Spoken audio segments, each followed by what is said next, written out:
రామ రామ రామ రామ రామ రామ రామ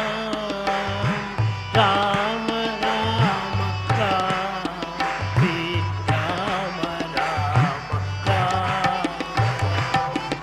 సీతమ్మ వారు, లక్ష్మణుడు, రామచంద్రమూర్తి భారద్వాజ ఋషాశ్రమంకి వెళ్ళారు. ఎక్కడికి వెళ్ళారండి? ఎక్కడికి వెళ్ళారండి? నా ఆశ్రమం కాదండి, భారద్వాజ మహర్షి ఆశ్రమానికి వెళ్ళారు. నాకు ఆ మహర్షి లేదు ఇంకా. వెళ్ళిన తర్వాత ఇప్పుడు మనందరం గమనించాలండి, ఇప్పుడు కాదు, త్రేతాయుగములోన భారద్వాజమునాశ్రమమునందు అప్పుడే పురుషులు వేరు స్త్రీలు వేరు కూర్చోవాలి. అంటే ఆ ఋషి పత్నులు వేరుగా కూర్చున్నారు, ఋషులందరూ వేరే చోట కూర్చున్నారట. అది అంటే త్రేతాయుగంలో లేడీస్ వేరు జెంట్స్ వేరు. అదే తత్వాన్ని కలియుగంలో తెచ్చి ప్రశాంత నిలయంలో, సత్యసాయి సంస్థల్లో, స్వామి మందిరములలో ఎక్కడ చూసినా, గణేష్ టెంపుల్ దగ్గరైనా, దర్శనం దగ్గరైనా, క్యాంటీన్లోనైనా, కాంప్లెక్స్లోనైనా, మందిరంలోనైనా, నగర సంగీతంలోనైనా లేడీస్ వేరు జెంట్స్ వేరు. నిజంగా రామచంద్రమూర్తి, సాయి రామచంద్రమూర్తి చెప్పడంలో అసలు అతిశయోక్తులు. గట్టిగా తప్పట్లు కొట్టాలి స్వామికి మనందరం కూడా. మిగతా చాలా ఆధ్యాత్మిక వాటిలో నేను చెప్పను పరిపాటిగా. అప్పుడు ఈ మునిపత్నులు అందరూ కూర్చున్నారు కదండి, ఆడవారి స్వామి చెప్పారు ఆడవారికి ముచ్చట్లు ఎక్కువట. అప్పుడు అందరూ అక్కడ ఇద్దరు కూర్చున్నారు, ఋషులతో పాటు నారవస్త్రాలు కట్టుకొని రాముడు కూర్చున్నాడు, లక్ష్మణుడు కూర్చున్నాడు. చక్కగా కూర్చున్నప్పుడు అడిగారట, ఎవరి దాంట్లో రాముడు, ఎవరి దాంట్లో రాముడు, ఎవరి దాంట్లో రాముడు అడిగారు. అంటే సీతమ్మ వారు తలెత్తదు, చూడదు. అప్పుడు చెప్తుంది, వీళ్ళు అడుగుతున్నారు పలానా వాడు. స్వామి చెప్పారండి, క్లియర్గా రాశారు రామగారి దర్శనంలో, పలానా బుస్కోట్ వేసినవాడా, పలానా టైట్ ప్యాంట్ వేసినవాడా. స్వామి మాటలు చూడండి, పలానా ఇరుకు చొక్కా వేసినవాడా, పలానా క్రాఫ్ ఉన్నవాడా అంటే నేతి నేతి నేతి అన్నది. ఏంటండి? కాదు, ఇది కాదు. నేతి ఏంటండి? ఇది కాదు. ఏంటండి? ఇది కాదు. నేతి నేతి నేతి ఇది కాదు. అప్పుడు చెప్పట, నీలమేఘశ్యాముడై వెలుగొందు రతనాల రాసి అద్వితీయ వైభవం తోడ దివ్యత్వమై వ్యాపించు కన్నులతో ముఖమే వచ్చస్సువై రామచంద్రమూర్తి చంద్రబింబము వలె అలరాడు సూర్యవంశ తేజుడితడేనా ఇతడేనా ఇతడే అనగానే ఆ మౌనం తెలిసింది. నో టాక్, మరేం లేదు. ఓహో అంతే, ఇతనేనేమో, ఇతనే మా ఆయన ఇతనేనండి, మా ఆయన ఇతనే చెప్పలే.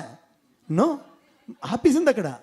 నీ గొప్ప ఎవడికి కావాలి, ఆపేసింది సీతమ్మ వారు. దీనికి స్వామి చెప్పారు, నిజంగా దీనికి ఆధ్యాత్మికమైనటువంటి పరిభాష వింటే మన జన్మ పులకించిపోతుంది. అన్నిటినీ ఇదే అంటే ఇది కాదు, ఇది కాదు అని చెప్పే కదా. ఈ బంగారమేనా సుఖము, ఈ డబ్బైనా సుఖము, లేకపోతే ఈ వైభవమైన సుఖము, ఈ వైడూర్యాల సుఖమా, ఈ సినిమా సుఖమా, ఈ జాగా సుఖమా, ఈ ఫ్లైట్ సుఖమా, ఏది సుఖం అంటే నేతి నేతి నేతి నేతి నేతి అంటే ఇది కాదు అని చెప్పిన తర్వాత ఒక్కసారి సత్యసాయి పరంధాముని యొక్క దివ్యమైన చరణాల చెంత దగ్గరికి వచ్చినంత, ఇది సుఖమా, ఇది నిధియా, ఇది నిజమా, ఇది సత్యమా, ఇది వైభవం అంటే అప్పుడు మౌనముగా ఇక్కడ ఎందుకు కూర్చోవాలంటే, నేను నిన్ను తెలుసుకున్నాను ప్రభో, నేతి అన్నటువంటి క్వశ్చన్ మరి లేదు, పరబ్రహ్మ చైతన్యం ఇక్కడే ఉంది కదా, సాక్షాత్కారాన్ని నేను పొందాను స్వామి అని చెప్తే వారు మాత్రమే ఇక్కడ మౌనంగా ఉండగలరు. స్వామి ఏం చెప్పారంటే, నేతి నేతి నేతి అంటే ఇది కాదు కాదట, ఇదే కాదు. దానికి ఇంకో అర్థం చెప్పారు, ఏంటంటే బ్రహ్మాండము పరబ్రహ్మమా, ఇదే కాదు, లేకపోతే దేవతారూపణ పరబ్రహ్మ, ఇదే కాదు. నిజమైన నామముతో, నిజమైన సేవతో తరించే సాధకుని యొక్క దివ్యమైనటువంటి కృపామృతముతో కూడినటువంటి ఆ సింహాసనంలో, హృదయ క్షేత్ర సింహాసనముందు స్థిరమై ఉన్నటువంటి యొక్క పరబ్రహ్మ చైతన్యం ఏదైతే ఉందో అక్కడికి వచ్చేకలుగా ఆ సాధకుడు మౌనాన్ని వహిస్తాడు. మౌన వ్యాఖ్య ప్రకటితం పరబ్రహ్మ చైతన్యం, మౌన వ్యాఖ్యలోనే పరబ్రహ్మ చైతన్యం ప్రకటమవుతుంది. కాబట్టి స్వామి చెప్పారు, సైలెన్స్ ఈజ్ సాయిలెన్స్ అని చెప్పారు. సైలెన్స్ ఈజ్ గట్టిగా, సైలెన్స్ ఈజ్. అందుకనే మనం ఎక్కడ మాటలాడకరా బిడ్డ, మాటలాడకు అని చెప్తూ ఉంటాం.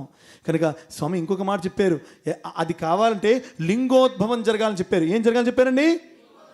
లింగోద్భవం స్పెల్లింగ్ చెప్పండి. లాస్ట్ మాట Lingodbhavam, LIN GOD BHA భవం BHAVAM, దాన్ని విడదీయమని చెప్పారు. లింగోద్భవం. L ఫర్ లివ్ చెప్పాలి. చూడండి, లివ్ ఎల్ అంటే ఏంటండి? IN అంటే ఇన్, IN అంటే తర్వాత ఏముందండి? GOD విడదీయమన్నారు. లివ్ ఇన్ గాడ్ BHAVAM భావం. లివ్ ఇన్ గాడ్ భావము, దైవ భావములో జీవించు. ఇదే లింగోద్భవం స్వామి చెప్పారు. స్వామి చెప్పిన మాట గట్టిగా. లింగోద్భవం అంటే లివ్ ఇన్ గాడ్. ఏంటండి? గట్టిగా. లింగోద్భవం అంటే అటువంటి సత్యసాయి పరంధాముడు మనందరి ఆత్మరూపంలో ఉండేటువంటి దైవ లింగోద్భవాన్ని చేయాలని జానకీమాత అందించినటువంటి అద్వితీయమైన ఆదర్శాన్ని మనం అనుభవించాలని, ఇంతటి అనుభూతిని, అనురక్తిని, ఆసక్తిని, భగవద్భక్తిని, మనకి దైవశక్తిని ప్రసాదించిన పరమాత్మనికి, ఆ మహాతల్లి, ఆ లక్ష్మీమాత అపరస్వరూపిణి అయినటువంటి జానకీమాత, వైదేహీమాత, ఆ అద్భుతమైనటువంటి మాత దివ్య చరణారవిందములకు పట్టి మనమందరం వేడుకుంటూ, సత్యసాయి రామచంద్రుని దివ్య చరణారవిందములకు కోటి కోటి ప్రణాళాలు అర్పించుకుంటూ, విని తరించేందుకు వచ్చినటువంటి భక్త జనావళి యొక్క హృదయాంకితమైనటువంటి యొక్క సాయి రామ పరబ్రహ్మని యొక్క దివ్య చరణాశ్రుతున్నై సదా ఉండుదునుగాక.